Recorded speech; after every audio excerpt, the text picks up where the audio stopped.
Hi, Julie Cross here. Just wanted to have a little chat this morning about the power of choice. Sometimes I think that we forget that we have this right to choose our reactions and to choose how we respond to certain situations and certain comments. When somebody says something nice to us, we would probably choose to be flattered because it feels great, and that's pretty obvious, and it feels nice.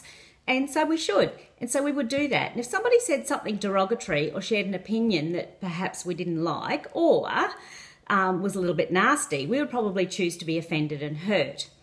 Now that feels fairly natural as well, and you would think, well, isn't that obvious? Well, to some extent it is, but we still have a choice around how much we take that on board and certainly how long we let it sit with us. You know, and it's something that we need to be more conscious of because it's like we've been hypnotised into acting like this, and then we can make different choices and ask, does it serve us to think like this? So when I first started doing this, because I'm not immune to it either, I would give out 100 feedback forms at a show. I would get 98 positive, 2 negative. What do you think I focused on? Yeah, the 2. How does that make any sense? 98 people loved it. 2 didn't get it. So I used to stress about the 2, but it makes no logical sense to change what I'm doing to suit the 2 because I had 98 on my side. So why not focus on the 98? I'm going to have to let the 2 go. And I know that now, that every time I do a presentation, that there's going to be somebody in the room that doesn't get me. There's somebody watching this video right now that doesn't get me. They don't like my hair or the top or the way that I talk or something. I'm going to have to let you go. And that's okay. It's okay. I don't dislike you. I don't hate you for it. I'm just happy to let you go. And some people might leave their opinion on this video that's less than flattering or share some constructive criticism with me. Now, I can make a decision too about how I react or act to that. Now, there are some people so fragile that they can't even take some constructive criticism. We all need a little bit of constructive criticism or some feedback to sometimes guide us into a different direction or to grow and to learn. So we need to be filled up enough and empowered enough to be able to accept that. However, what can also happen is that there might be one negative comment, and I see it on Facebook. Somebody writes a status update, they get all these beautiful comments, and then suddenly they'll get one negative comment or contradictory comment, or sometimes, dare I say, mean comment. Somebody sharing an opinion, and then the whole tone changes. No longer are they focusing on all of the positives that they've had and all of the likes. Suddenly it's all about the one negative. And suddenly we're off Facebooking about that negative and we're blogging about it and we're telling everybody about the one negative. Suddenly we've turned what was positive and what we had lots of positive reinforcement into a negative. We put the negative up on a pedestal. There, let's empower that. Let's be more for us rather than against what other people are doing. Let's be more for empowering ourselves up and us making a choice, because we're not at a place yet in society where everybody is going to be loving and kind all of the time. Now, that's just the truth. We can talk about it again and blog about it and say that that's the way it should be, but we still need to deal with what is. And sometimes people are going to share their opinion with you. It's a damn shame, but they will.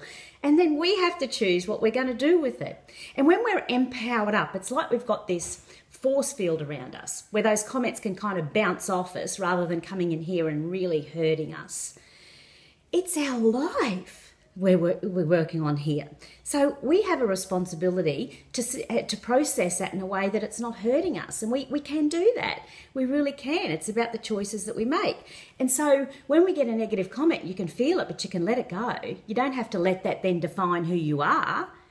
Just let it slide. Let it go.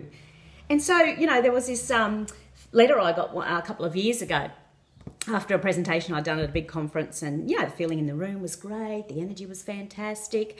And about a week later, I got a letter in my post office box that was anonymous. And the letter was pretty much saying to me that although I had a great message, that I was very unprofessional in the way that I spoke, and that my accent was too Aussie, and it went on and on and on, scathing.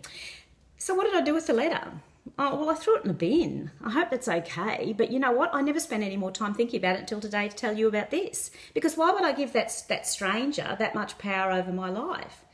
I don't need to do that. And when you're filled up enough and empowered up enough, you're able to let that go. And that really is about loving yourself enough and being sure enough about yourself. It's not relying on other people to determine your mood for the day. I'm in control of my mood for the day. And then there are people that will go, well, she just shouldn't have said it, Julie, though. She shouldn't have said it. Oh, no, you should have heard what somebody said to me this morning at 9 o'clock and it's now 12 o'clock and I haven't moved on and I'm still talking about it. Oh, yeah, you bet. And, well, they just shouldn't have said it. You should do a video for them. Well, maybe I will one day. But they just shouldn't have said it. You know, they just shouldn't have. That's the problem. Not about how I'm reacting. It's about that they shouldn't have said it. You know what? We could do a conference for a week about whether they should or they shouldn't have. It's actually kind of irrelevant when they've already said it because you can't control what other people do or say. We can only control our reactions and our responses to what they say and how we let it affect us. So when we're out there trying to play in an area where we have no control, we're not going to win. You're not going to win. You're not going to stop people saying nasty things every now and again. Not for a long time. And to do it back is not actually helping the situation. You just got to let it go.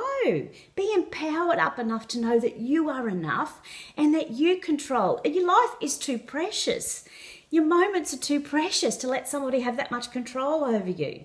So when somebody says something negative to you, if it's some constructive criticism you can learn from, then be grateful that it dropped by and learn from it and then let it go. Mistakes are things that you do, not who you are. However, if it's just something mean and nasty, then don't take it on board and don't let's spend so much time stressing about the fact that they shouldn't have said it because they already did. So let's just let it go and let them go on their journey and let's go on ours. Life is way too precious. Your moments are too precious. Your days are too precious. Don't let people steal your time. Empower up. You deserve the best days, the best moods, despite everybody else's opinion. Have a great Monday.